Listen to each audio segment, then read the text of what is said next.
नमस्कार, आप देख रहे हैं वायु पटर मगध।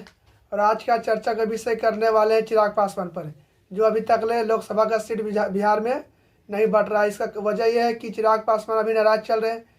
क्या चिराग पासवान कहीं न कहीं तो तेजस्वी के संपर्क में भी हो सकता है? ऐसा क्या लग रहा है आपको, जिस वजह से अभी तक ले सीट यहाँ शेयरिंग नहीं हो रहा है? देखिए, चिराग पासवान जी नाराज चल रहे हैं, ये बात भी सत्य है। बात इसके पीछे का खबर ये है कि भारतीय जनता पार्टी से उनको उम्मीद था, या कहिए नीतीश कुमार के आने से पहले, एनडीए में आने से पहले चिराग पासवान हो या फिर उपेंद्र कुशवाहा जी हो, मांझी जी हो, सबको ये आश्वासन दिया गया था कि आप लोग को सबको सम्मानजनक सीटें दी जाएगी। जिस हिसाब से उनका मांग किया जा रहा था, जैसे चिराग पासवान जी 6 सीट पे लड़ने की बात कर रहे थे, 3 सीट पे उपेंद्र कुशवाहा जी लड़ने की बात कर रहे थे, तो उनको भरोसा दिलाया गया था भाई कि बल ठीक है आपको मिलेगा।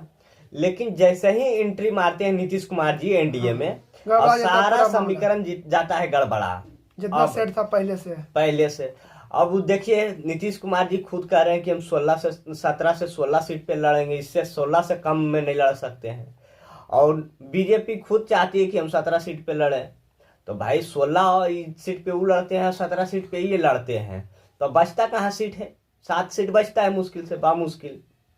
17-16 होता है ना, तो 7 सीट बच रहा है मुश्किल से। तो 7 सीट यदि बच रहा है, तो 7 सीट में अब चिराग पासवान जी चाहते हैं कि हमको 6 सीट दीजिए, तो 1 सीट में के लड़े? अब मांझी जी को दीजिएगा कि उपेंद्र कुशवाहा जी को दीजिएगा, और कि चिराग पासवान के चाचा जी को दीजिएगा, पशुपति पारस के गुट के? वो भी कह रहे हैं कि भाई हमारा जो वर्तमान सांसद है तो उनका टिकट नहीं कटना चाहिए, सभी को टिकट मिलना चाहिए। तो के खाएगा वो 7 सीट में? तो बात यहीं फंस रहा है।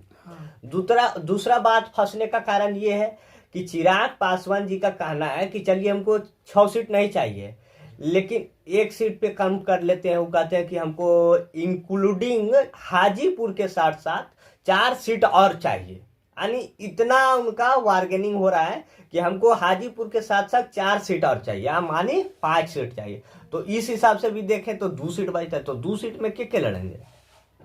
2 सीट में 3 पार्टियां कैसे लड़ेगी?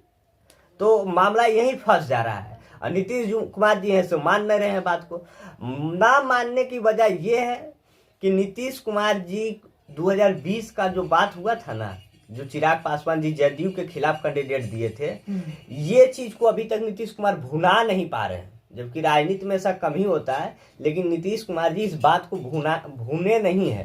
उनका आज भी लगता है कि हमारा मेन दुश्मन जो है चिराग पासवान है, जिसके वजह से हम झेल पा रहे हैं कि हमको लोग कहता है तीसरी नंबर की पार्टी, 43 सीट पे लाके पहुंचा दिया। तो ये बात चिराग पासवान को नीतीश कुमार जी माफ करने पे नहीं आ रहे हैं। यदि नीतीश कुमार जी माफ करे तो बात बनता कुछ और, इधर उधर होती, 1-2 सीट नीतीश कुमार छोड़ती, 1-2 सीट बीजेपी छोड़ती, तो बात बनता सब में। लेकिन ये बात नहीं बन रही, नीतीश कुमार जी अड़े हुए। अब बीजेपी चाहती है कि नीतीश कुमार जी को हम पकड़ के रखे थे, चिराग को भी मनाए, तो यहीं पे मामला फंस जा रहा है।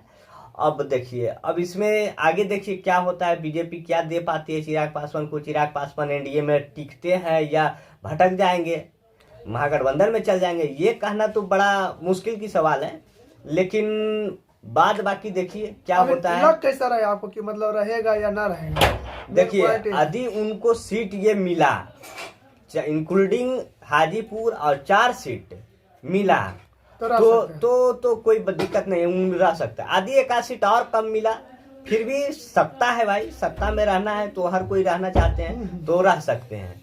लेकिन यदि इससे कम, जैसे कहा जाए, जैसे बीजेपी, अब सूत्र से पता चल रहा है कि बीजेपी चिराग पासवान को ऑफर दे रही है कि आप 2 लोकसभा सीट और 1 विधानसभा की सीट, विधान परिषद पे मान जाइए।